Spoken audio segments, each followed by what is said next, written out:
ॐ नमो भगवते वासुदेवाय।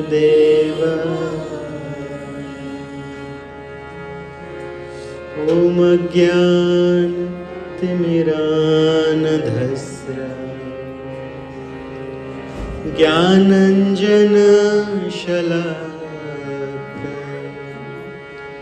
चक्षुर्मिलितं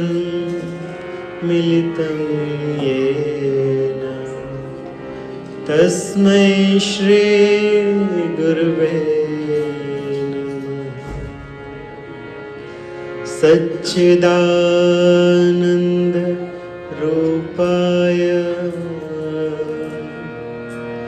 विश्वोपत्यादिहेतवे तापत्रय विनाशाय श्रीकृष्णाय वयं नमः। यं प्रव्रजन्तमनुपेतमपेतकृत्यं द्वैपायनो विरह का तर आजुहाव। पुत्रेति तन्मयतया तरवोऽभिनेदुः तं सर्वभूतहृदयं मुनिमानतोऽस्मि। यः स्वानुभावमखिल श्रुतिसारमेकम् आध्यात्मदीपमतिथितिं सतां तमोऽन्धम्। संसारिणां करुणया पुराणगुह्यं तं व्याससूनुमुपयामि गुरुं मुनीनां। नारायणं नमस्कृत्य नरं चैव नरोत्तमं देवीं सरस्वतीं व्यासं ततो जयमुदीरये। नष्टप्रायेषु भद्रेषु नित्यं भागवत सेवा। भगवते उत्तम श्लोके भक्तिर्भवति नैष्ठिके। जय श्री कृष्ण चैतन्य प्रभु नित्यानंद श्री अद्वैत गदाधर श्रीवासादि गौर भक्तवृंद। हरे कृष्ण कृष्ण कृष्ण हरे हरे हरे राम राम राम हरे हरे। हरे कृष्ण कृष्ण कृष्ण हरे हरे। हरे राम राम राम हरे हरे। हरे कृष्ण कृष्ण कृष्ण हरे हरे। हरे राम राम राम हरे हरे।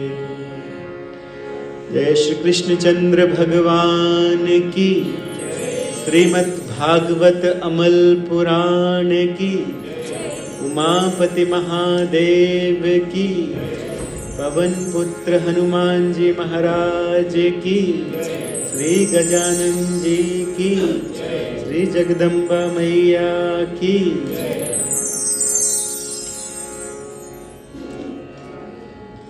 आप सभी का स्वागत है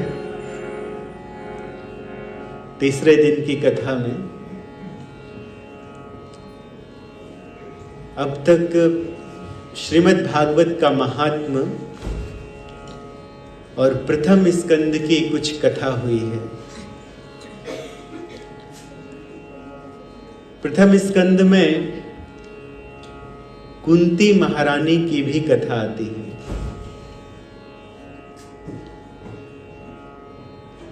और श्रीमद् भागवतम जो 12 स्कंद 18,000 श्लोकों का समन्वय, इसमें अनेकानेक प्रार्थनाएं हैं।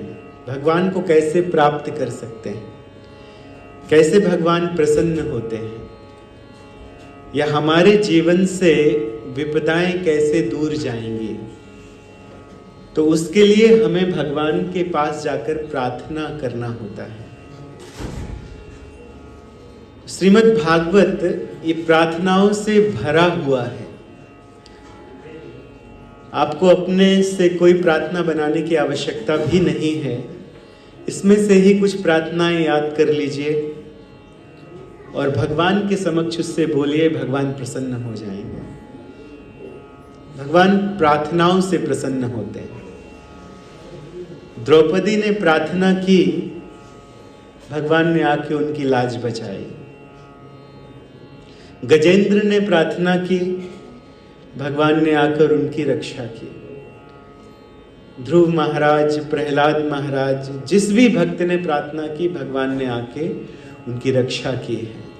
तो श्रीमद् भागवतम में सबसे पहले किसकी प्रार्थना को रखा गया है? कभी कभी माताओं की कंप्लेंट होती है कथावाचकों से कि आप लोग हम लोगों को बड़ा नीचा दिखाते हैं, स्त्रियों को बड़ा नीचा दिखाते हैं। श्रीमद् भागवतम में सबसे पहली प्रार्थना एक स्त्री की है। वास्तव में कोई कथावाचक किसी स्त्री को कभी नीचा नहीं दिखाते, ये तो बस व्याख्यान करते हैं जैसा लिखा गया है। और बीच बीच में कभी कभी इस कलयुग के क्रम में जो बढ़ता स्वरूप है, बदलता स्वरूप है, उसे बता देते हैं। तो लेकिन भागवत में प्रथम प्रार्थना एक स्त्री की रखी गई। सबसे विदुषी स्त्री, विद्वान स्त्री, उनका नाम था कुंती महारानी। उन्होंने ही ये प्रार्थना की है, कृष्णाय वासुदेवाय देवकी नंदनाय च नंद गोप कुमाराय गोविंदाय नमो नमः। नमः पंकज नाभाय नमः पंकज मालिने। तो जब कुंती महारानी प्रार्थना करती हैं भगवान श्री कृष्ण की, तो कुंती महारानी भगवान की बुआ भी है, वसुदेव जी की बहन है, बुआ है भगवान। प्रार्थना जब की जाती है, भगवान के दर्शन किए जाते हैं, तो कहाँ से भगवान के दर्शन प्रारंभ किए जाते हैं? चरण कमलों से। भगवान को चरण कमलों से देखा जाता है भगवान के दर्शन करते समय। फिर धीरे धीरे धीरे भगवान को ऊपर तक देखा जाता है, विग्रह को। तो कुंती महारानी ने सोचा कि मैं बुआ हूँ, ये मेरे पुत्र के समान है, इनके चरणों में पहले प्रणाम करूंगी तो इनको संकोच हो जाएगा कि मेरी बुआ मेरे चरणों में प्रणाम कर रही है। इसलिए क्या कहती हैं कि नमः पंकज नाभाय,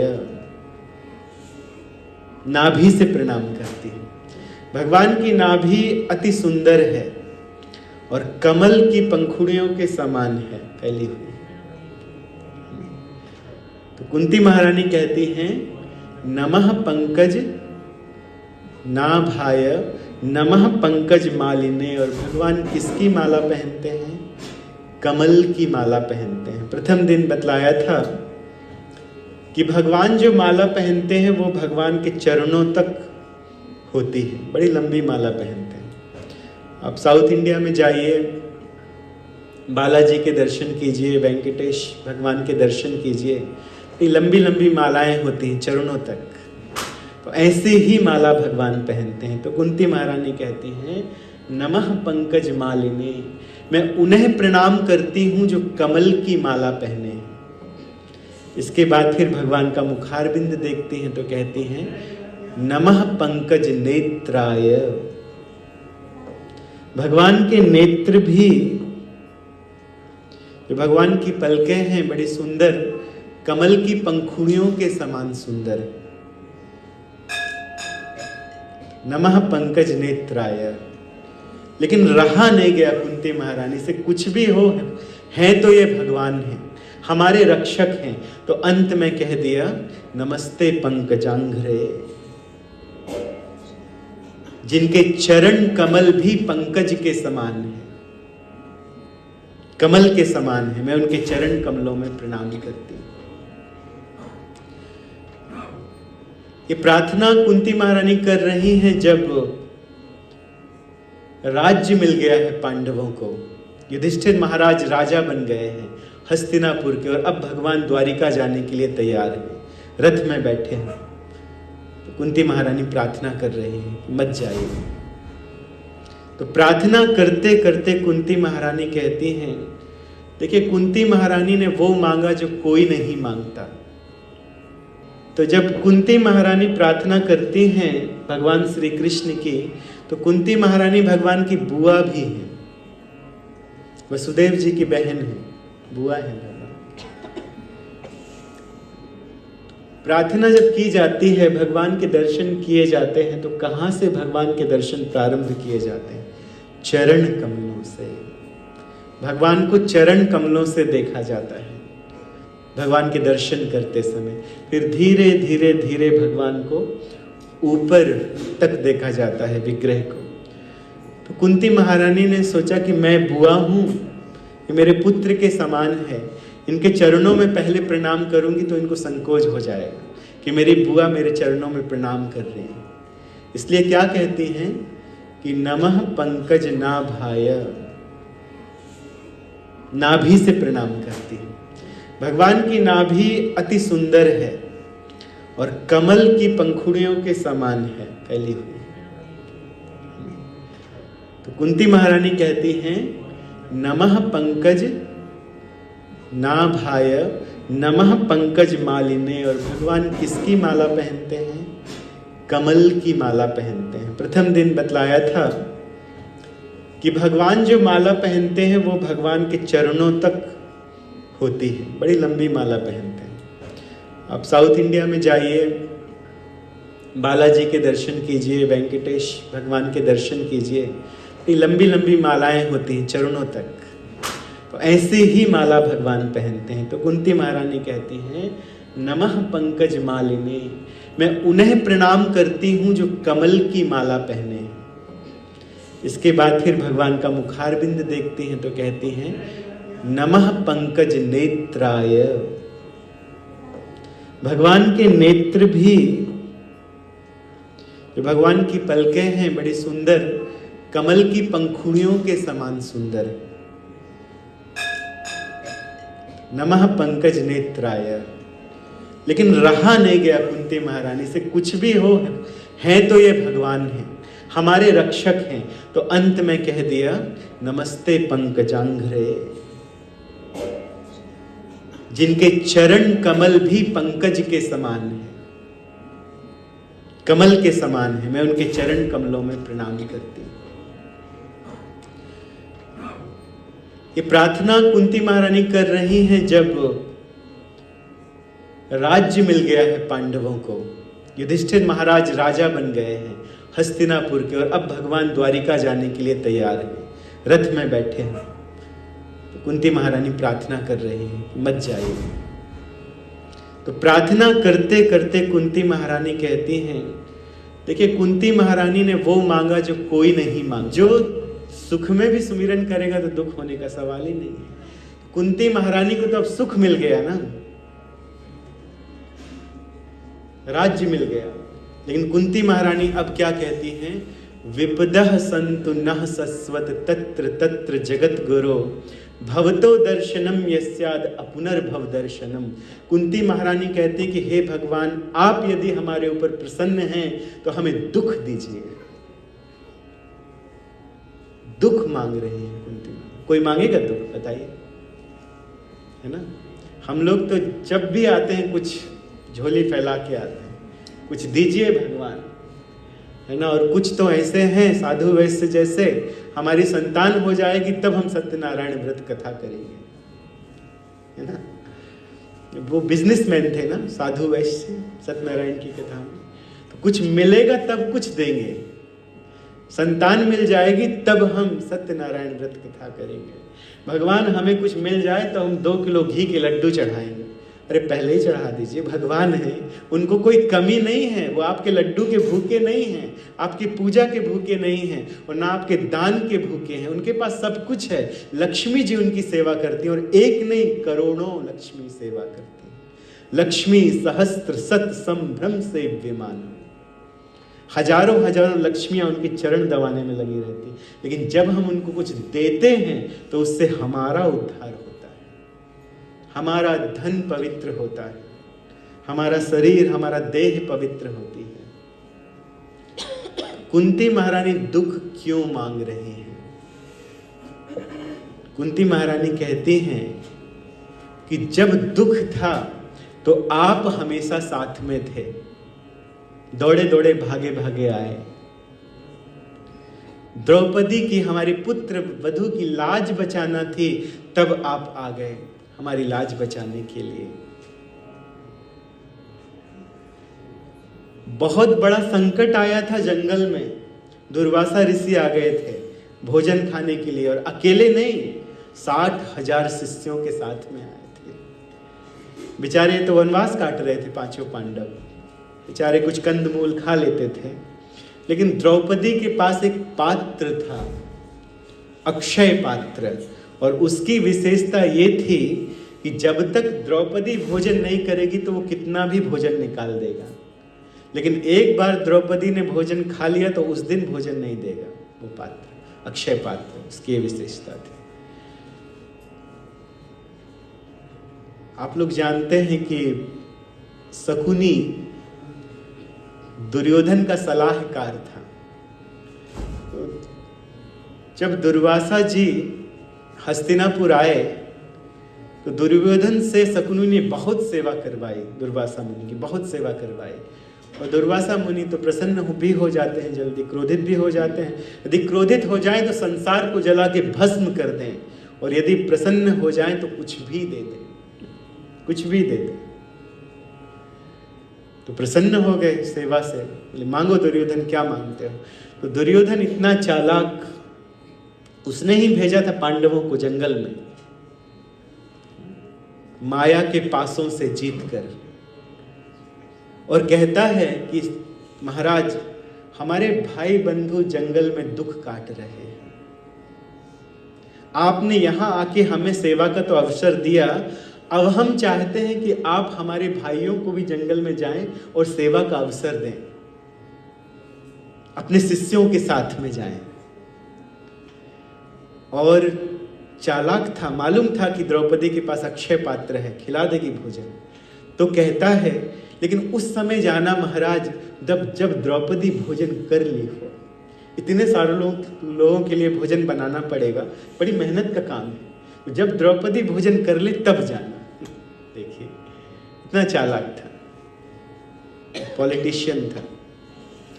तो वो तो प्रसन्न होकर चले गए, तथास्तु तथास्तु चले। और जब युधिष्ठिर महाराज ने देखा तो इनवाइट भी कर लिया कि आइए भोजन के लिए, अपने शिष्यों के साथ में, 60,000 शिष्यों के साथ में। और द्रौपदी से जाके कहते हैं भोजन, तो स्वामी अब तो मैं भोजन कर चुकी हूँ, भोजन नहीं निकलेगा अक्षय पात्र से। तो उस समय उनका काल आया था, उनकी मृत्यु आ गई थी। उस समय वो लोग मरने वाले थे। दुर्वासा मुनि अपनी क्रोधाग्नि में जला के उनको भस्म कर देते उस दिन। युधिष्ठिर महाराज तो कह आए थे आप स्नान कीजिए, तब तक हम भोजन की व्यवस्था करते हैं। भीम को भेज भी दिया कि जाइए बुला कर लाइए, क्या करेंगे। तब तक भगवान आ गए, बिना बुलाए भगवान आ गए। द्रौपदी से कहते कि बड़ी भूख लगी, कुछ खिलाओ। और द्रौपदी कहती एक तो इतनी बड़ी मुसीबत सिर में है, दुर्वासा मुनि 60,000 शिष्यों के साथ आए और अब इनको भी भूख लगी है। सखा थी वो, द्रौपदी के भगवान सखा है, भाई भी हैं, सखा भी हैं। तो एक तो इतनी बड़ी मुसीबत है, अब तुम्हें भी भूख लगी है, तो ले आइए अक्षय पात्र की, देखो सब खत्म हो गया है। तो भगवान कहते क्यों झूठ बोलती हो। महाभारत में ऐसा लिखा है कि उस अक्षय पात्र में साग का टुकड़ा लगा हुआ था। साग का टुकड़ा, इसे टीवी सीरियल में दिखा दिया जाता है चावल का दाना, लेकिन महाभारत में स्पष्ट लिखा है साग का थोड़ा सा टुकड़ा लगा हुआ है। तो वही भगवान ने निकाला, कहा झूठ कहती हो, देखो इसमें तो अमृत है। और भगवान ने खा लिया। और जैसे ही जगन्नाथ जी ने, स्वयं भगवान श्री कृष्ण जी ने खाया, सारे संसार को डकार आने लगी, जैसे सारे संसार का पेट भर गया हो। तो सब कुछ तो भगवान के अंदर है। जब भगवान का ही पेट भर गया तो सारे संसार का पेट भर गया। तो दुर्वासा मुनि अपने शिष्यों से कहते हैं वो भीम आता ही होगा बुलाने के लिए, भागो यहाँ से, भागो, जल्दी भागो, हमारा तो पेट भर गया, डकार आ रही है। अरे 60,000 लोगों का खाना बनाया होगा उन लोगों ने, हमें वैष्णव अपराध लग जाएगा यदि नहीं खाएंगे। तो बोलते हैं कि जिसको जैसे जहां जगह मिले भागो। तो ये वर्णन है, कोई आकाश में भागा, कोई पाताल में भागा, कोई चारों दिशाओं में, सारे से भाग गए। क्यों भागे ये कथा हम कल करेंगे। ये कथा कनेक्टेड है अमरीश महाराज की कथा से, जो बाद में आएगी। तो कुंती महारानी इसी बात को याद करती है कि हमारे पुत्र जंगल में दुख प्राप्त कर रहे थे, लेकिन बार बार आके आपने उनकी रक्षा की। लाक्षागृह में उनको जलाने का प्रयत्न किया गया था, किसने रक्षा की थी? भगवान। रक्षा हुई तो आपकी कृपा से। बड़े बड़े राक्षस आए थे, नरभक्षी राक्षस जो सीधे निगल जाते थे लोगों को, लेकिन किसने रक्षा की? हे भगवान, आपने ही रक्षा की। भीम को बल देने वाले आप ही थे। तो इस प्रकार से कुंती महारानी कहती हैं कि जब सुख था, जब दुख था, तो आप साथ में थे। महाभारत में भी 18 दिन तक ये युद्ध चला और आप साथ में थे। और अब जब सुख आ गया है तो आप हमें छोड़कर जा रहे हैं। तो ऐसे सुख से हमें क्या प्रयोजन जब आप ही साथ में नहीं हैं। ऐसा सुख हमें नहीं चाहिए जहां आप साथ में ना हो। तो इसीलिए कुंती महारानी कहती हैं दुख दीजिए। विपदः सन्तु नः शश्वत तत्र तत्र जगत गुरो भवतो दर्शनम यस्यात् अपुनर्भव दर्शनम। हे भगवान, जब आपका दर्शन होता है तो आपके दर्शन का एक गुण है। भगवान यदि पूछें कि अरे तब तो सुख मिल गया है, अब मैं यहां रहकर क्या करूंगा, अब मेरे दर्शन से क्या प्रयोजन? तो कुंती महारानी कहती हैं कि जब आपका दर्शन होता है तो इस भव संसार का दर्शन नहीं। भवतो दर्शनम यस्यात् अपुनर्भव दर्शनम। इस संसार में जन्म नहीं लेना पड़ता। इह संसारे बहु दुस्तारे कृपया पारे पाहि मुरारे। इस संसार में बहुत दुख है, तो हे भगवान आप इस संसार से निकालिए और रक्षा कीजिए। कुंती महारानी की प्रार्थना पहली प्रार्थना है श्रीमद् भागवतम की। इसके बाद फिर भीष्म पितामह की प्रार्थनाएं आती हैं और भी कथाएं आती हैं जो आपको हम सुना चुके हैं। सुखदेव गोस्वामी परीक्षित महाराज की कथाएं। दूसरे स्कंद में संक्षिप्त में भगवान के अवतारों की कथा आई है कि भगवान के विविध प्रकार के कौन कौन से अवतार होते हैं, किस प्रयोजन से होते हैं, तो संक्षिप्त में बता दिया गया है दूसरे स्कंद में। और दूसरे स्कंद में ही ब्रह्मा जी की उत्पत्ति का वर्णन है कि ब्रह्मा जी की उत्पत्ति कैसे होती है। भगवान तो गर्भोदक सागर में लेटे हुए हैं, कारणोदक सागर में, गर्भोदक सागर में, क्षीरोदक सागर में भगवान लेटे हुए हैं। कारणोदक सागर में लेटे हैं तो भगवान कारणोदक साई विष्णु कहलाते हैं, जिनके रोमकूपों से ब्रह्मांड निकलते हैं। ये ब्रह्मांड कहाँ से निकलते हैं? भगवान के रोमकूपों से निकलते हैं। जब भगवान सांस छोड़ते हैं तब क्या होता है, रोमकूपों से ब्रह्मांड निकलते हैं, और जब भगवान सांस लेते हैं तो ब्रह्मांड भगवान के शरीर में प्रवेश कर जाते हैं, प्रलय भी हो जाता है, महाप्रलय। भगवान के एक सांस लेने छोड़ने में इतना कुछ हो जाता है।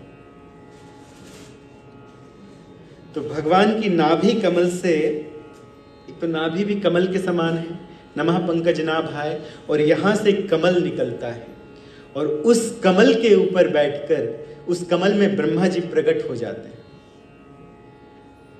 जब ब्रह्मा जी प्रकट हो जाते हैं तो चारों तरफ देखते हैं कि अरे मैं कहाँ आ गया, तो चारों तरफ देखने के कारण उनके 4 मुख हो जाते हैं ब्रह्मा जी के। तो इस ब्रह्मांड में 4 डायरेक्शन है, इसलिए ब्रह्मा जी के 4 मुख हैं।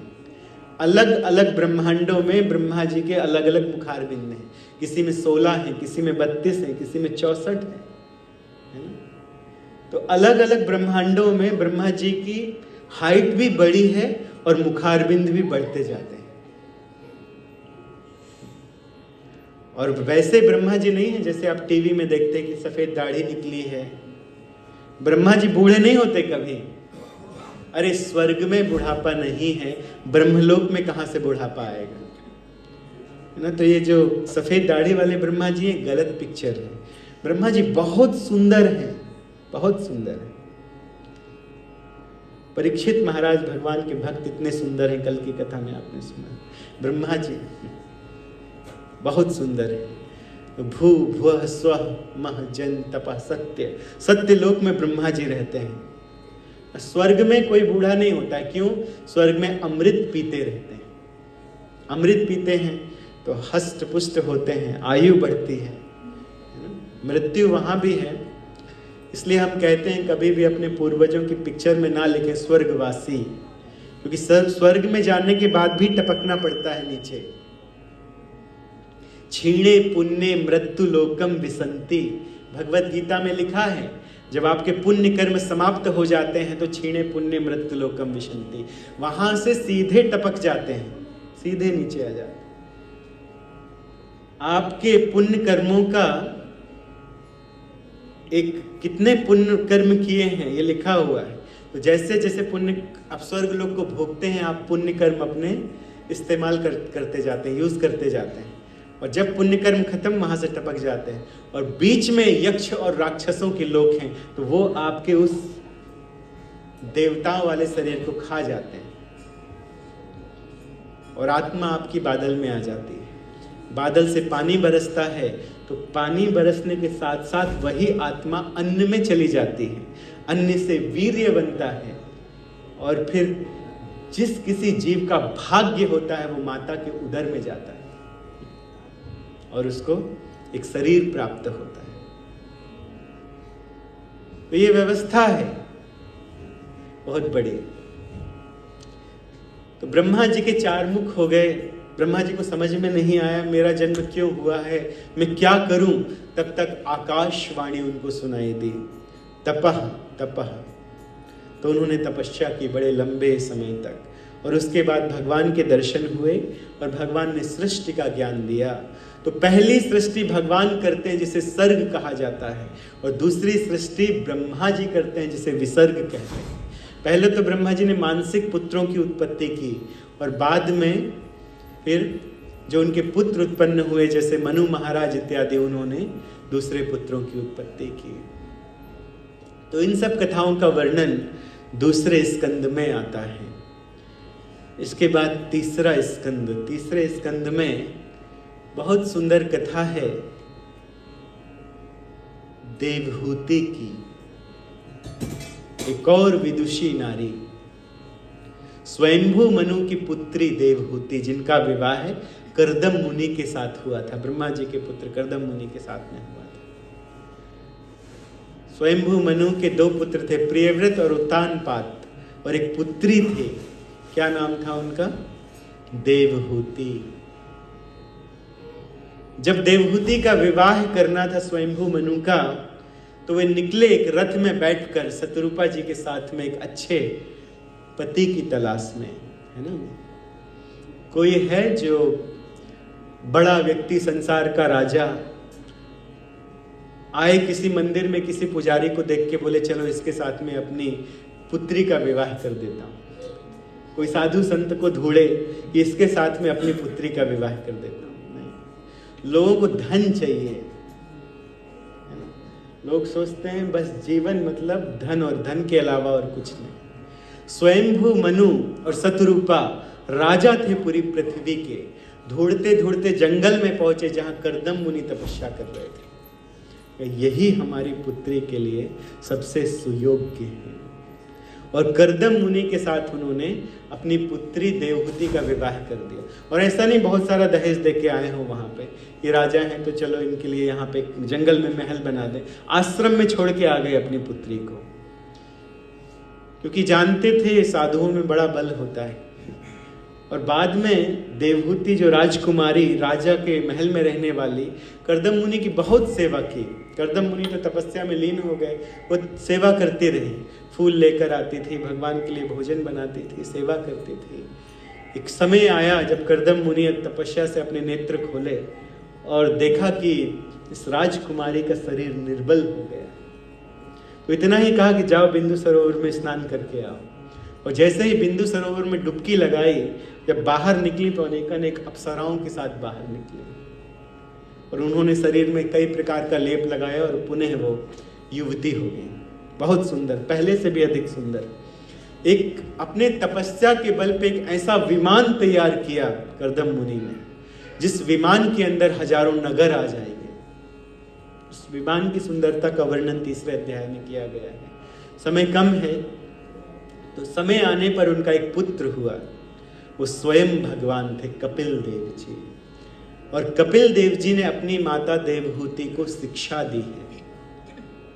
तो कपिल देव जी ऊंचे आसन में बैठे थे और माता देवहूति नीचे बैठी है ना? कथा करने वालों को ऊपर बिठालना चाहिए। आपके घर में भी कोई साधु संत, कोई ब्राह्मण आ जाए तो तुरंत खड़े हो जाना चाहिए, खड़े होकर उनका अभिवादन करना चाहिए, है ना? क्योंकि अंदर के प्राण उठने लगते हैं। आप उठे ना उठे, प्राण उठने लगते हैं। और कहीं पूरे उठ गए तब, तो इसीलिए पहले ही खड़े हो जाइए और झुकिए उनके सामने। जो व्यक्ति ब्राह्मणों के समक्ष बैठा रहता है, ब्राह्मणों का अभिवादन नहीं करता है, वैष्णवों का अभिवादन नहीं करता है, साधु पुरुषों का अभिवादन नहीं करता है, लक्ष्मी उसका त्याग कर देती है और उसकी आयु भी समाप्त हो जाती है। उसके पूर्व जन्म में किए गए पुण्य कर्म सब क्षीण हो जाते हैं, समाप्त हो जाते हैं। तो इसलिए कर्तव्य है कि यदि किसी ब्राह्मण को देखें तो पहले तो उठ जाएं और उसे बिठा लें।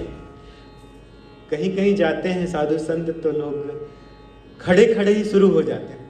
महाराज हमारा एक प्रश्न है, स्वामी जी हमारा एक प्रश्न है, और वो आधे घंटे तक प्रश्न ही खड़े रहे, बैठने के लिए भी नहीं कहते कि पानी यानी पूछ लें।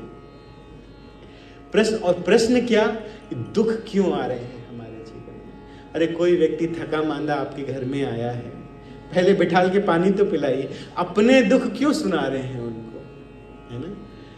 तो वास्तव में भगवान से संबंधित प्रश्न करना चाहिए। यदि प्रश्न करना भी तो आसन देकर, पानी आनी इत्यादि देकर, पूछ कर, और फिर भगवान से संबंधित प्रश्नों को किया जाए कि कैसे हम अपने जीवन में भगवत भक्ति प्राप्त कर सकते हैं, कैसे आगे बढ़ सकते हैं। ना कि भौतिक प्रश्नों को लेकर आ जाए कि हमारे इनको ये बीमारी हो गई है, ये इतना बड़ा नुकसान हो गया है, हमारी फैक्ट्री में ताला लग गया है, बताइए कौन सी पूजा करवाएं, कौन सा ग्रह नक्षत्र लगा हुआ है।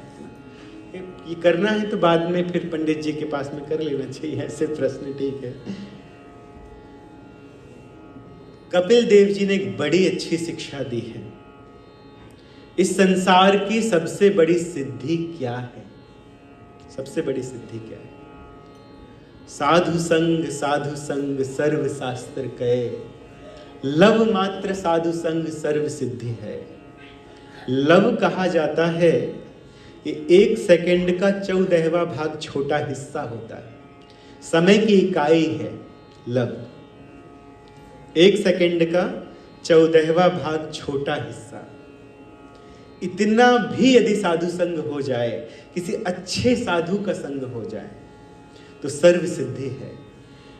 साधु कहे, लेकिन साधु कौन है, प्रश्न उठता है। साधु कौन है, किसे साधु माना जाए? तो कपिल देव जी अपनी माता देवहूति से कहते हैं, तितिक्षवः कारुणिकः सुहृदः सर्वदेहिनां अजात शत्रुवः शान्तः साधवः साधुभूषण। जैसे स्त्रियां अपने शरीर में कई प्रकार के आभूषण धारण करती हैं और अपने आप को सुंदर बनाती हैं, उसी प्रकार से साधुओं के आभूषण क्या है? तितिक्षवः, सहनशीलता, ये आभूषण है साधु। कारुणिकः, दूसरे के ऊपर करुणा करना। और क्या करुणा करना कि कैसे संसार में फंसे हुए लोगों को मुक्त कर दिया जाए। क्या करें? गोकर्ण जी ने कथा की, उनका भाई तो बड़ा नालायक था, अरे मर गया, सब लोग खुश हो गए थे कि ये डाकू लुटेरा मर गया, अच्छी बात है। लेकिन गोकर्ण जी ने उसकी मुक्ति के लिए श्रीमद् भागवत का पारायण किया, दोबारा पारायण किया पूरे गांव की मुक्ति के लिए। कारुणिका, साधुओं में करुणा होती है, स्वाभाविक करुणा होती है कि हर किसी के दुखों से उसका उद्धार करना चाहते हैं, और थोड़े समय के लिए नहीं, परमानेंट दुखों से उद्धार हो जाए लोगों का। सुहृद, सबके सुहृद होते हैं।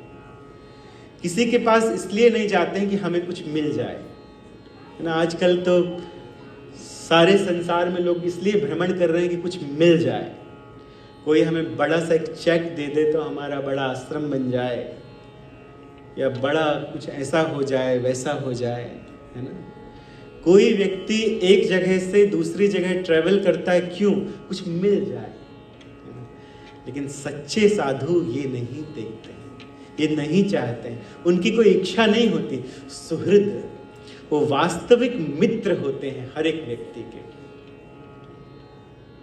सर्वभूतानाम, सभी जीवों के मित्र होते हैं। एक बार एक साधु थे,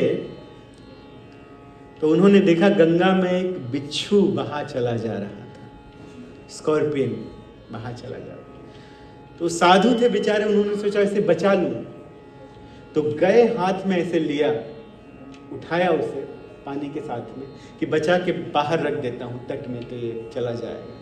तो जैसे ही रखा हाथ में, उठा डंक मारा तो छूट गए पानी में। फिर से उठाया, फिर डंक मारा, फिर छूट गया, फिर उठाया, फिर डंक मारा, फिर छूट गया। शिष्यगण कहते हैं, गुरुजी पगला गए हो क्या? अरे वो बिच्छू है, बिच्छू काटता है, उसका धर्म है काटना, वो काटेगा, आपको मर जाओगे। साधु कहते हैं, इसका धर्म है काटना, लेकिन मेरा धर्म है बचाना, मैं तो बचा के छोड़ूंगा।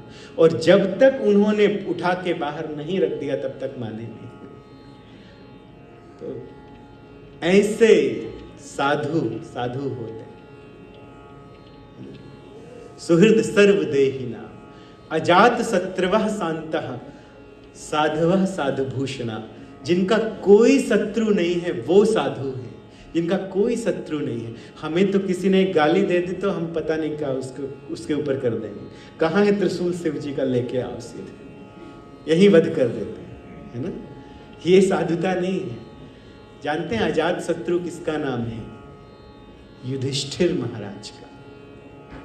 युधिष्ठिर महाराज का कोई शत्रु नहीं था, वो किसी को शत्रु के रूप में नहीं देखते थे। अरे वो तो क्षत्रिय थे, भगवान ने कहा युद्ध करने के लिए तो युद्ध करने लगे। लेकिन उसके पहले भगवान को संधि दूत बना के भेजा था। भगवान गए थे दुर्योधन की सभा में कि दे दो 5 गांव, दे दो, रखो अपनी भूमि तमाम, 5 गांव दे दो। 5 हैं बेचारे, 5 गांव में राज्य कर लेंगे। दुर्योधन वह भी दे न सका, आशीष हरि का ले न सका, उल्टे हरि को बांधने चला, जो थे असाध्य साधने चला। कहता है अपनी सेना को ऑर्डर दे दिया कि बांध लो इसे, जेल में डाल दो। पांडवों की शक्ति इस यादव के कारण है, इसके कारण है। ना रहेगा बांस, ना बजेगी बांसुरी, इसको ही जेल में डाल देते हैं, अपने आप मर जाएंगे पांडव। उनका जीवन तो ये है। देखिए भगवान को बांधने चला। शकुनी कहता अरे मूर्ख ये क्या कर रहा है, लेकिन अब उसने ही तो उसे बड़ा किया, तो शकुनी ने ही, ऐसी शिक्षा पहले शकुनी ने ही दी थी। भगवान ने भी वहां पर एक विश्व रूप ले लिया, तू मुझे बांधेगा। हरि ने रूप विकराल लिया, पद के नीचे पाताल देख, मुट्ठी में तीनों काल देख। मृतकों से भरी हुई भू है, पहचान कहाँ इसमें तू है। रामधारी दिनकर जी ने बड़ी अच्छी कविता लिखी है कि महाभारत जो होने वाला है मेरे इस विश्वरूप में देख ले और अपने आप को पहचान ले कि तू कहाँ मरा पड़ा हुआ है, मूर्ख तू मुझे बांधेगा।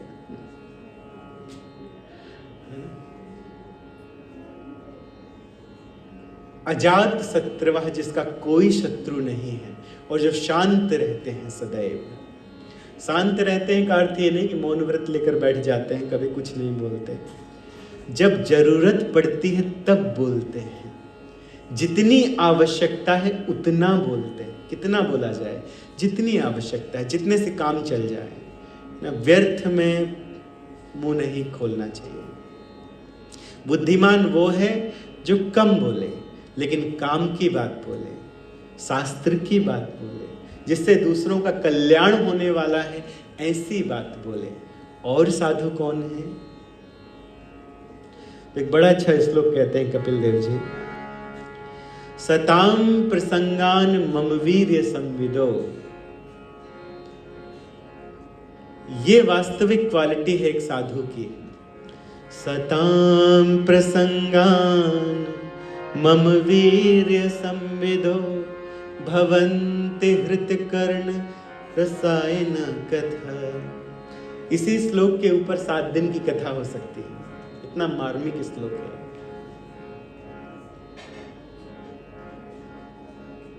साधु वो हैं जो मेरे विषय में कथा करते हैं। कपिल देव जी कहते हैं, भगवान के अवतार हैं। भवन्ति हृत कर्ण रसायना कथा। और कैसी कथा करते हैं? जो कानों को भी अच्छी लगती हैं और हृदय में भी प्रवेश करती हैं और हृदय जिससे प्रसन्न हो जाता है, ऐसी कथा करते हैं, वो मेरे भक्त हैं। रसायन का अर्थ क्या होता है? रसायन, रसायन का अर्थ होता है चमत्कारी सुखम इति रस। रस उसे कहते हैं जो चमत्कारी सुख दे दे, संस्कृत में इसकी परिभाषा है। तो चमत्कारी सुख प्रदान कर देता है वो रस है। तो चमत्कारी सुख तो भगवान की कथा ही प्रदान करती है, और किसी वार्ता से आनंद नहीं आएगा। आप कोई मूवी देख लीजिए जो बड़ी अच्छी लग रही है लोगों को, एक बार देखेंगे, 2 बार देखेंगे, बोर हो जाएंगे। लेकिन भगवान की वही वही कथा, वही वही हनुमान चालीसा, वही वही सुंदर कांड हर मंगलवार गाते हैं, हर शनिवार गाते हैं, लेकिन एक अलग अद्भुत आनंद मिलता है। क्यों मिलता है? क्योंकि ये चमत्कारी सुख देने वाला है, ये भगवत संबंधी है, ये भगवान से संबंधित है। इसलिए भगवान कहते हैं जो मेरे विषय में कथा कहता है। तो जो कथा करता है हर प्रकार के दोषों से मुक्त है, जिसकी कथा कर्णों से होकर हृदय में प्रवेश करती है, तो वो भक्त है और उसका संग करना चाहिए। और ऐसी कथा सुनने से इस भव सागर से मुक्ति मिल जाती है। भव सागर, भगवान की कथा, भव सागर, इस संसार को भव सागर कहते हैं। लेकिन ये भव सागर कितना बड़ा हो जाता है भक्तों के लिए जो कथा सुनते हैं, जिन्होंने कथा का आश्रय लिया है, उनके लिए संसार कितना बड़ा है। गांव में जब छोटी छोटी गैया चलती हैं, छोटी छोटी गैया, छोटे छोटे ग्वाल, बछड़े जब चलते हैं बरसात के मौसम में, अगस्त में बारिश होती है भारत में, तो वृंदावन में जब छोटे छोटे बछड़े चलते हैं ना, तो उनके खुर के निशान पड़ते जाते हैं। गीली है भूमि तो खुर के निशान पड़ जाते हैं, तो एक गड्ढा हो जाता है, और बरसात होती है तो वो गड्ढा भर जाता है। तो जो भगवान की कथा सुनते रहते हैं, ये सारा संसार, भव संसार, उनके लिए केवल गौ बछड़े के खुर से बने हुए और भरे हुए गड्ढे के समान पार करना आसान है। कितनी आसानी से कोई खुर छोटा सा है, उसमें पानी बड़ा, कोई भी पार, बच्चा भी पार कर जाएगा। तो वैसे ही कोई भी पार कर जाएगा इस संसार को। जो लोग भगवान की कथा भक्तों के मुखारबिंद से सुनते रहते हैं, उतना आसान हो जाता है इस भव संसार को पार करना। सांख्य योग का ज्ञान दिया, 24 तत्व होते हैं, 5 तो क्षितिजल पावक गगन समीरा, 5 कर्म इंद्रियां हैं, 5 ज्ञान इंद्रियां हैं, 5 इंद्रियों के विषय, ये 20 हो गए। मन बुद्धि अहंकार ये 23 हो गए। 24 आत्मा, 25वां परमात्मा, इसका ज्ञान दिया कपिल देव जी ने। किसे? माता देवहूति को। योग के नियम बताए, साधना के नियम बताए। माता परम प्रसन्न हुई और उसी विधि के द्वारा भगवान की भक्ति करने लगी। तो बड़ा अच्छा वर्णन किया गया है 3रे स्कंद में। और भी अन्य कथाएं हैं। 4th स्कंद में श्रीमद् भागवतम के दक्ष प्रजापति की कथा है। शिवजी से द्वेष करने के कारण किस प्रकार से वीरभद्र जी ने दक्ष प्रजापति का यज्ञ तो विध्वंस किया, उसका भी गला काट दिया था। बाद में शिवजी की कृपा से उसे बकरे का मुख मिल गया, लेकिन बकरे के मुख से उसने भगवान की भक्ति की दक्ष प्रजापति ने। बाद में सुधर गए थे। उसी यज्ञ में सती ने अपने प्राणों की आहुति दे दी थी और फिर दोबारा पार्वती जी बनकर आई और शिव संगनी बनी। ये सब कथाएं। और सबसे बढ़िया कथा है ध्रुव महाराज की।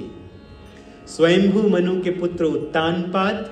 उत्तानपाद जी की 2 पत्नियां थी, सुरुचि और सुनीति। सुनीति के पुत्र थे ध्रुव महाराज और सुरुचि के पुत्र थे उत्तम।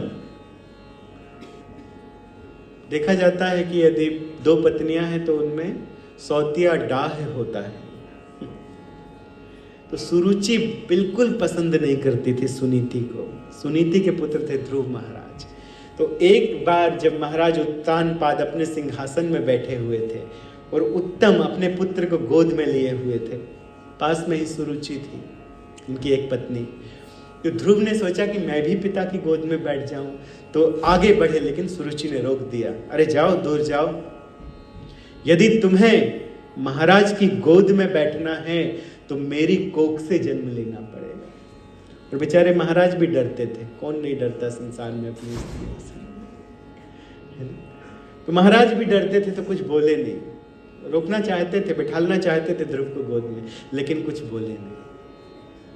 और बेचारा छोटा सा बच्चा, छोटे से थे बालक, अपनी माता के पास रोता हुआ गया सुनीति के पास और जाके सारी व्यथा बताई कि मैं पिताजी की गोद में बैठना चाहता था, लेकिन छोटी माँ ने बैठने नहीं दिया। तो उसने कहा, बेटा मुझे तो दासी भी नहीं समझा जाता इस घर में। वास्तव में उसने सही ही कहा है, तुम तो दासी पुत्र के समान हो। यदि बैठना है ना तो श्री हरि की गोद में बैठो, जाके भगवान की भक्ति करो, वो सब कुछ दे सकते हैं। ये सुनना था। और ध्रुव महाराज जो छोटे से हैं, 5 वर्ष का बच्चा, अपना घर छोड़कर जंगल निकल गए कि मुझे तो अब अपने पिता से भी बड़ा राज्य चाहिए। बीच में नारद जी बोले, नारद जी ने सोचा परीक्षा लें, सही में ये भगवान की भक्ति करेंगे। जैसे माता ने बताया है कि जंगल में तो पशु होते हैं, सिंह होते हैं, कोई भी छोटा सा बच्चा है, कोई भी खा जाएगा। तो उन्होंने, नारद जी ने कहा, बेटा जंगल बड़ा कठिन है, तुम घर निकल जाओ, तुम्हारी उम्र अभी खेलने कूदने की है, कहाँ तपस्या करने निकल गए। तो उन्होंने कहा, नहीं, भगवान सब कुछ दे सकते हैं। मेरे पिता ने अपनी गोद में नहीं बिठाला, मुझे अब अपने दादा से भी बड़ा राज्य चाहिए। अपने पिता क्या, दादा से भी बड़ा राज्य चाहिए। इसका अर्थ है स्वयंभू मनु से भी बड़ा राज्य चाहिए। पृथ्वी के राजा थे स्वयंभू मनु, पूरी पृथ्वी के, दीप के राजा थे, उनसे बड़ा राज्य चाहिए। तो जब नारद जी ने जान लिया कि ये घर नहीं लौटेगा, ये तो जंगल में जाके तपस्या करेगा, तो विधि बताई कि छोटे से बच्चे को तो विधि नहीं मालूम, माता ने तो कह दिया जाके भक्ति करो, लेकिन विधि तो बता दें। तो नारद जी ने उन्हें ज्ञान दिया कि कैसे योग लगाना है, कैसे समाधि लगाना है, कौन से मंत्र का जाप करना है। तो कौन से मंत्र का जाप करने के लिए कहा? द्वादशाक्षर मंत्र। हमारे पीछे बोलिए, ओम नमो भगवते वासुदेवाय। बोलिए,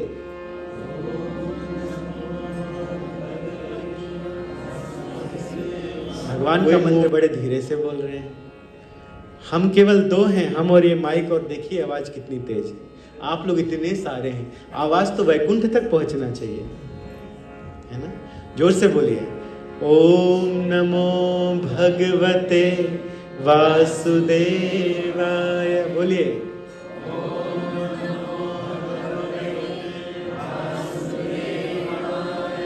ओम नमो भगवते वासुदेवाय।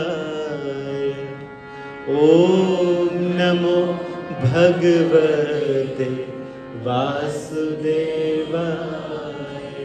इसी मंत्र का जाप करने के लिए नारद जी ने ध्रुव महाराज से कहा था, और ध्रुव महाराज को सबसे कम समय में भगवान मिल गए, सबसे कम समय में। अरे लोगों ने तो 60-60 हजार साल तपस्या की है, 60,000 ईयर्स तक तपस्या करते रहे, लेकिन सबसे कम समय में किसे भगवान प्राप्त हो गए? ध्रुव महाराज को। जानते हैं कितने समय में? 6 महीने में। 6 महीने में तपस्या करके भगवान को प्राप्त कर लिया ध्रुव महाराज। तपस्या कहाँ कर रहे थे? मधुवन में, ब्रज में तपस्या कर रहे थे। ब्रज में यदि आप कोई भी कार्य एक बार करते हैं तो 1000 गुना हो जाता है। तो उनकी तपस्या तो वैसे ही बढ़ गई। एक बार मंत्र बोलते थे तो 1000 बार हो जाता था, और उसमें भी कार्तिक आ गया अंत में, तो कार्तिक में और 1000 गुना बढ़ जाता है। मतलब वो 1000 भी और 1000 से मल्टीप्लाई कर दीजिए। तो इसलिए उनकी तपस्या बड़ी शीघ्र ही संभव हो गई। एक बार एक भक्त आए वृंदावन से, और सोते रहते थे, जल्दी नहीं उठते थे, मंगल आरती नहीं जाते थे, दर्शन नहीं करते थे। हम लोगों ने पूछा, भैया आप सोते रहते हो, क्या बात है? थोड़ा भगवान का नाम जप कर लो सुबह उठ के। तो उन्होंने कहा, नहीं मैंने कर लिया। तो कैसे? वो हम वृंदावन में रह चुके हैं। उनका ऐसा? वृंदावन में? हाँ, वहां पे एक बार जपते थे तो 1000 गुना होता था, तो पूरा हो गया हमारा। है ना? तो ऐसा नहीं है, करते रहना है, भगवान का भजन करते रहना है सदैव। वृंदावन में भी कर लिया, लेकिन न्यूजीलैंड में भी करते रहना है, ऑकलैंड में भी करते रहना है। कहीं जाएं, देश काल नियम नाही सर्व सिद्धि है। भगवान का नाम इस कलयुग में कहीं भी ले सकते हैं। ये भक्त ही हैं ऐसे, जब नहाते हैं तो कुछ बोल के नहाते हैं। बाहर के लोग तो बिना बोले, वो तो कुछ, अब तो बाथरूम में भी वो साउंड सिस्टम लगा होता है, और वहाँ भी है ना, जो नहीं सुनना चाहिए वहाँ भी सुन रहे हैं। वही फिल्मी सॉन्ग वहाँ भी सुन रहे हैं। नरक में भेजो, नरक में भेजो, नरक में भेजो। हेल पिज्जा खाएंगे और बाथरूम में भी ये गाने गाएंगे। भक्त ही है एकमात्र जो नहाते समय भी कुछ अच्छा बोलते, बम बम भोले। हमारे पिताजी जब नहाते थे ना, बम बम भोले बोलते थे। पानी डालते जाते थे, बम बम भोले, ठंडे पानी से नहाते थे, बम बम भोले। तो कुछ भी भगवान का नाम बोल के नहाइए, बम बम भोले बोलिए, है ना, हरे कृष्णा बोलिए, कुछ भी बोलिए, लेकिन बोल के कुछ नहाना चाहिए। ये शास्त्र का नियम है कि कुछ बोल के नहाना चाहिए। गंगा चा यमुने चैव गोदावरी सरस्वती नर्मदे सिंधु कावेरी जलेस्मिन् सन्निधं कुरु। ये सब बोल के नहाना चाहिए। ओम अपवित्रम पवित्रो वा सर्वावस्थां गतोऽपि वा यह स्मरेत पुंडरीकाक्षं सा बाह्याभ्यंतर सचे। तो भगवान के नाम का स्मरण करने से वास्तविक पवित्रता आती है। भगवान का नाम बोलने से पवित्रता आती है। तो कितने लोग हैं कल से नहाएंगे तो भगवान का नाम बोल के नहाएंगे? करेंगे? ठीक है, बहुत। उठाइए हाथ। बिल्कुल, भगवान का नाम बोल कर नहाइए। कोई भी नाम बोलिए, लेकिन नाम बोल कर नहाइए, इससे पवित्र होते हैं। तो ध्रुव महाराज स्नान किए यमुना में और योग में बैठ गए, ध्यान लगा के जिस विधि को बताया था नारद जी ने, उसी विधि से भजन करने लगे। पहले महीने में 3-3 दिन में एक बार खाते थे। क्या खाते थे? कैथे का फल और बेर खाते थे, 3 दिन में एक बार। दूसरे महीने में 6 दिन में एक बार खाने लगे। क्या खाते थे? सूखी घास, सूखे पत्ते खाने लगे। तीसरे महीने में 9 दिन में एक बार केवल जल पीते थे। चौथे महीने में जल का भी त्याग कर दिया और वायु पीने लगे। और 12-12 दिन में एक बार एक सांस बस छोड़ दिया। 12 दिन के लिए फुर्सत। हम लोग को देखो, एक बार सांस थोड़ी देर नहीं लिए तो खांसने लगे। ये तपस्या है हम लोगों की। 5वें महीने में सांस भी लेना बंद कर दिया। 6वें महीने में अंगूठे के बल खड़े हो गए। और जब अंगूठे के बल खड़े हुए तो उनकी भक्ति के भार से पृथ्वी एक तरफ से झुकने लगी। इतना भार आ गया भक्ति का, देवता इत्यादि सब डर गए कि अरे इतनी खतरनाक तपस्या तो किसी ने नहीं की। सब प्रार्थना करने लगे, भगवान जाइए जाइए, आशीर्वाद दीजिए इसे। 6वें महीने में भगवान उनके सामने प्रकट हुए, ध्रुव महाराज के सामने। और ध्रुव महाराज के सामने जब प्रकट हुए, कहा कि बेटा ध्रुव आंखें खोलो। तो ध्रुव ने देखा तो भगवान सामने, जिनका ध्यान हृदय में कर रहे थे वही भगवान सामने थे। बोलती बंद हो गई, क्या बोलेंगे? एक तो छोटा सा बच्चा, भी बहुत पढ़ा लिखा नहीं है, 5 वर्ष में तो गुरुकुल जाते हैं, वेद इत्यादि सीखना शुरू करते हैं। तो कैसे बोले, कैसे प्रार्थना करे भगवान की, क्या बोले? तो भगवान के हाथ में शंख चक्र गदा पद्म होता है। भगवान के शंख का नाम है पांचजन्य। तो वही शंख भगवान ने उसके गाल में टच कर दिया धीरे से, शंख। और जैसे ही गाल में शंख टच किया, सारे वेदों का ज्ञान ध्रुव महाराज को हो गया। और वेदों के द्वारा भगवान की स्तुति करने लगे। स्तुति करते करते एक बहुत अच्छी बात कही ध्रुव महाराज ने, बहुत अच्छी बात कही कि हे भगवान, यहां मैं आपसे अपने दादाजी से बड़ा राज्य मांगने आया था, लेकिन मैं कितना मूर्ख था जो आपसे मैं भौतिक सामग्री चाहता था। लेकिन देखिए, अब तो आप हमारे सामने आ गए हैं। जिसे स्वयं हीरा मिल गया हो वो कांच के टुकड़े क्यों मांगे, कहते हैं। जिसे हीरा मिल गया हो वो कांच के टुकड़े क्यों मांगे, इस बात को कहते हैं। या भगवान आप ही मिल गए हैं हमें भौतिक संसार की सामग्रियां नहीं चाहिए, मुझे भौतिक राज्य नहीं चाहिए। भगवान तो बड़े कृपालु हैं, भगवान से मांगने की आवश्यकता नहीं है। आपके हृदय में कब क्या था, कभी भी कोई भोगने की इच्छा थी, भगवान वो भी दे देते हैं। भगवान कहते हैं मेरी भक्ति तो मैं तुम्हें देता हूं, सदैव तुम्हारे हृदय में मेरी भक्ति का निवास होगा। इसके अतिरिक्त मैं तुम्हें ध्रुव लोक देता हूं। ध्रुव लोक, ये तो बच्चा ही ध्रुव है, एक ध्रुव लोक भी है ऊपर ना। 3 बजे सुबह सुबह उठेंगे ना तो उत्तर दिशा में आपको सबसे जो चमकता हुआ तारा दिखेगा, वही है ध्रुव लोक। एक प्लैनेट है बहुत बड़ा, ध्रुव। और उस प्लैनेट की ये विशेषता है कि वो वैकुंठ के समान है।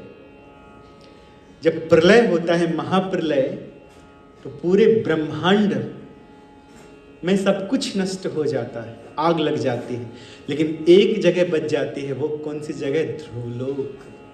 इसी ब्रह्मांड के अंदर है और ध्रुवलोक बच जाता है। क्यों? क्योंकि वो वैकुंठ के समान है। तो मैं तुम्हें ध्रुवलोक का राज्य देता हूं, और ध्रुवलोक का राज्य भी तुम इस संसार में 36,000 साल तक शासन करने के बाद जाओ। 36,000 ईयर्स तक पहले इस पृथ्वी में राज्य करोगे, उसके बाद ध्रुवलोक में जाके शाश्वत रूप से राज्य करोगे। ये भगवान ने दे दिया। उनके दादा से भी बड़ा, परदादा से भी बड़ा राज्य दे दिया। ये तो ब्रह्मा जी को भी प्राप्त नहीं है, ऐसा राज्य मिल गया। जब जंगल चले गए थे, जब तक पिता बड़े व्याकुल रहते थे कि मेरा छोटा सा बच्चा जंगल में चला गया, मैंने उसे अपनी गोद में नहीं बिठाला, सुरुचि की बात मैंने मानी। उस दिन अगर मैंने गोद में बैठा लिया होता तो मेरे बच्चे से मेरा वो दूर नहीं जाता।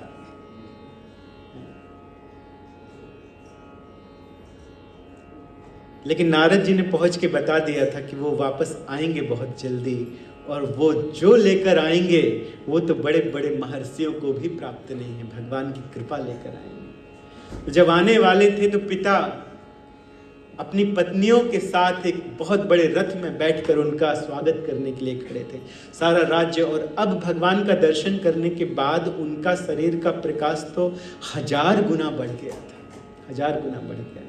सबको पता चल गया था कि भगवान के इन्हें दर्शन हुए हैं, भगवान की कृपा प्रसाद इन्हें प्राप्त हुई है। समय आने पे उत्तम शिकार खेलते हुए यक्षों के द्वारा मारा गया। उसकी माता सुरुचि उसे ढूंढते ढूंढते दावानल में प्रवेश कर गई, और बाद में राज्य मिला इस पूरी पृथ्वी का ध्रुव महाराज को। 36,000 साल तक इस पृथ्वी का राज्य करने के बाद वो ध्रुवलोक में निवास किए। विवाह के समय पंडित जी कहते हैं, देखो वो ध्रुवलोक है, देखो वो ध्रुवलोक है। पंडित जी मंत्र के द्वारा कहते हैं, ध्रुवलोक दिखाते हैं विवाह के समय। ये संस्कार है, क्योंकि वो वैकुंठ है, जाना वहां है, भगवान वहां पर है। इस गृहस्थी में प्रवेश किए हो, लेकिन गृहस्थ में पति पत्नी साथ में रह के भगवान का भजन करके और वैकुंठ की तरफ आगे बढ़ना है, परम सुख को प्राप्त करना है, मुक्ति की ओर आगे बढ़ना है। इसका अर्थ ये है। बड़ी अच्छी कथा है। 4थे स्कंद में, 5वें स्कंद में जड़ भरत महाराज की कथा है, भरत महाराज की कथा है, नरकों का वर्णन है। 6वें स्कंद में अजामिल की कथा है। आप लोग जानते होंगे, अजामिल का नाम सुना होगा सबने, कि भगवान का नाम लेने से किस प्रकार अजामिल मृत्यु से बच गया। बार बार अजामिल की कथा सुनते रहते हैं आप लोग। तो अजामिल बड़ा पापी था, लेकिन भगवान का नाम लिया। वो भी भगवान का नाम नहीं, अपने पुत्र का नाम नारायण रख दिया था। तो बार बार अपने पुत्र को बुलाता था, नारायण इहा गच्छा, नारायण इहा तिष्ठा, यहाँ बैठो, कुछ खा लो, मेरी गोद में आओ, नारायण नारायण। तो पुत्र का नाम बोलता था। मरते समय यमराज के दूत लेने के लिए आ गए, लेकिन पीछे से भगवान के दूत आए, कहा नहीं नहीं नहीं, इसको लेके नहीं जा सकते। इसने भगवान के नाम का उच्चारण किया है। अरे जो हारमोनियम बजाते समय भगवान का नाम बोल ले,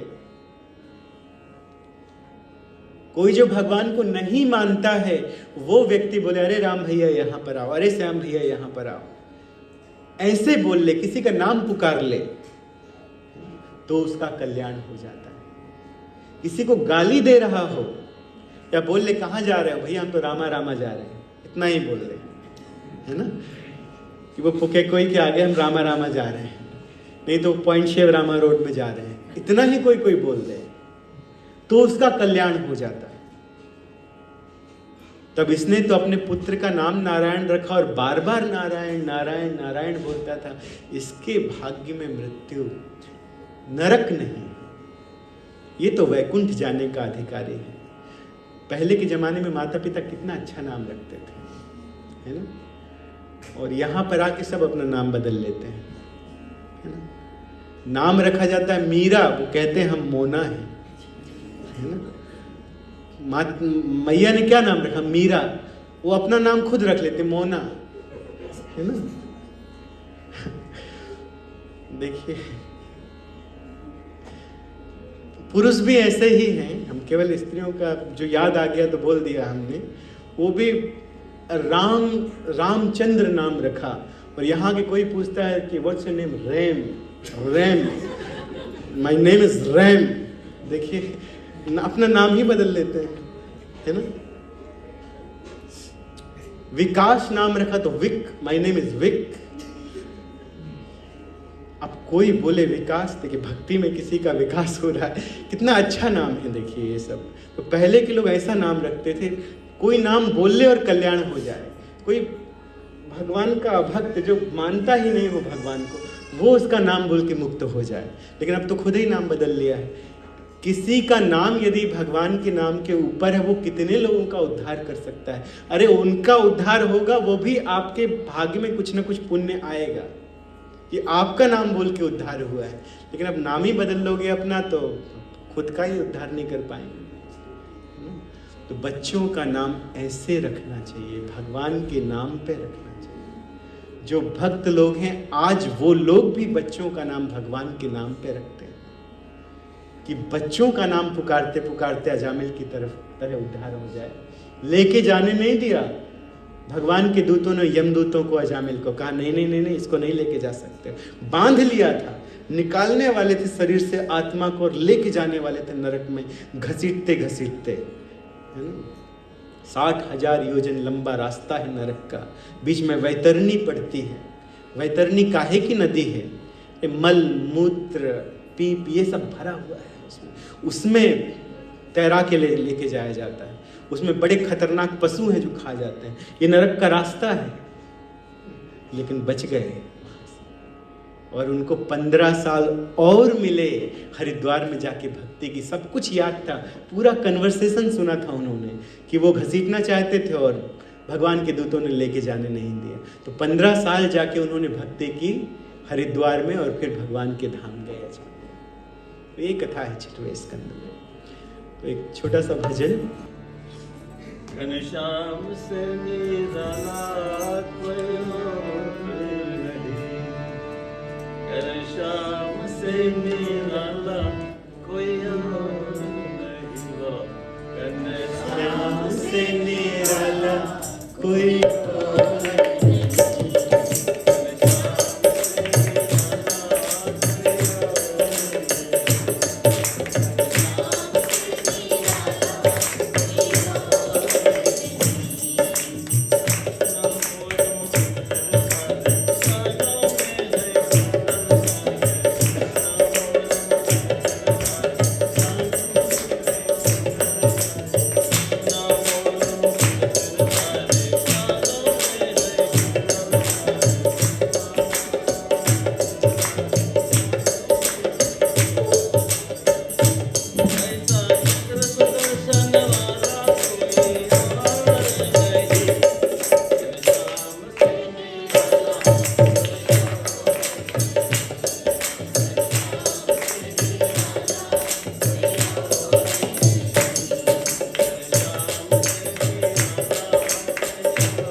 अगर कोई कभी आपसे पूछे कि श्रीमद् भागवतम क्या है,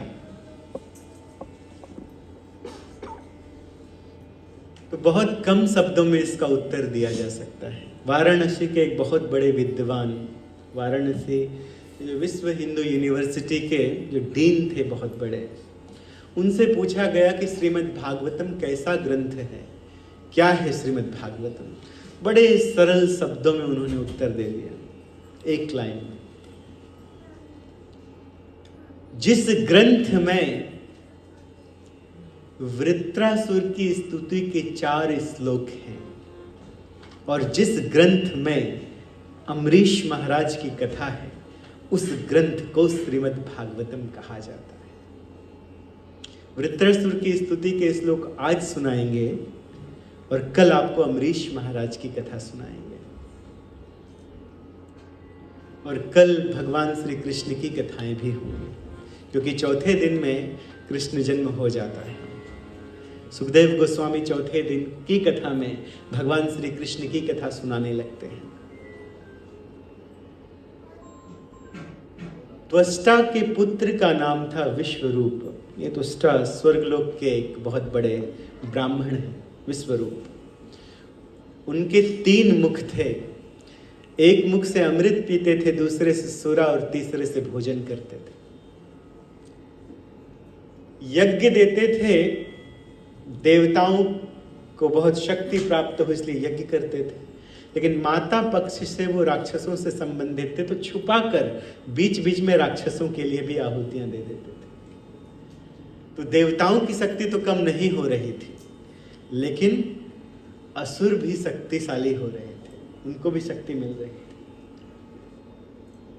ये बात कहीं से पता चल गई इंद्र को, और बिना कुछ सोचे समझे तलवार लेकर आया और उसने सीधे विश्वरूप जी के 3 धड़ों को काट दिया और उनका वध कर दिया। ब्रह्म हत्या लगी।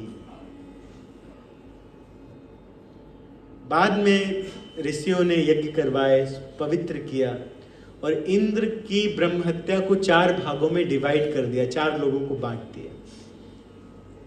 पहला भाग दिया स्त्रियों को। स्त्रियों को अपने जीवन में बड़ा कष्ट सहना पड़ता है। मासिक धर्म वो इंद्र की ब्रह्म हत्या का फल है, लेकिन आशीर्वाद भी दिया कि वो गर्भावस्था के समय भी अपनी इच्छाओं की पूर्ति कर लेंगे। और दूसरा भाग दिया जल को, कि बहता हुआ जल पवित्र रहेगा, ये आशीर्वाद दे दिया। लेकिन जिस जल में फैन होगा वो ब्रह्म हत्या है।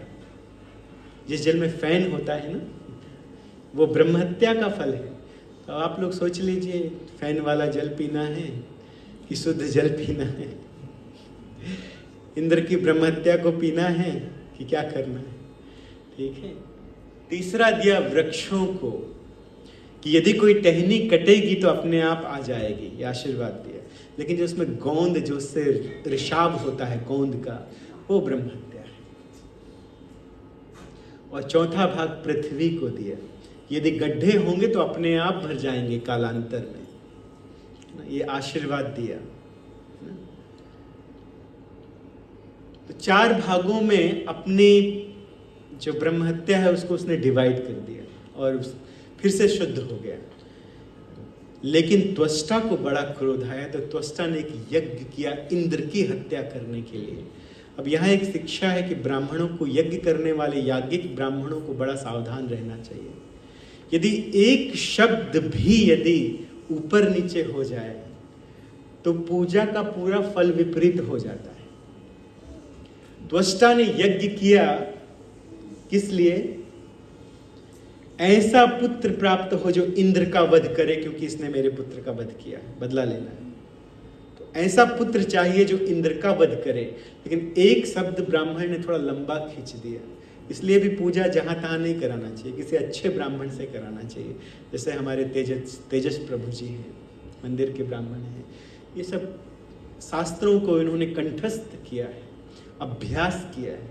तो जो विधि का पालन करते हैं स्वयं शुद्ध हैं, है ना। जो मांस मदिरा का पान नहीं करते हैं, लहसुन प्याज से दूर रहते हैं, और जो बढ़िया से वेद पाठी ब्राह्मण हैं, ऐसे लोगों से यज्ञ कराना चाहिए।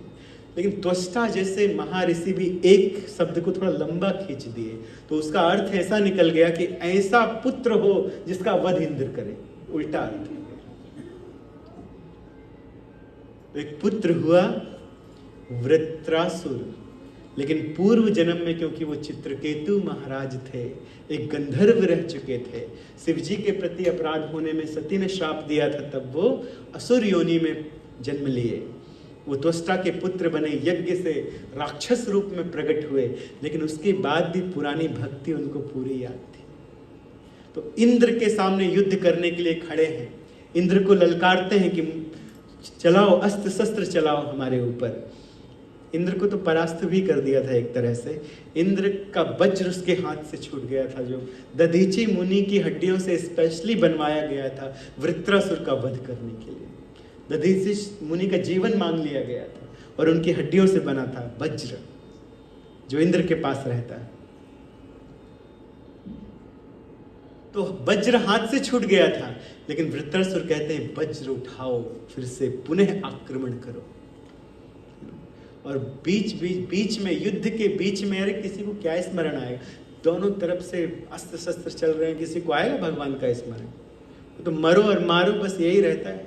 लेकिन वहां पर वृत्रासुर भगवान का स्मरण करके कहते हैं, यही 4 श्लोकों से भागवत को जाना जाता है। ध्यान से सुनिए।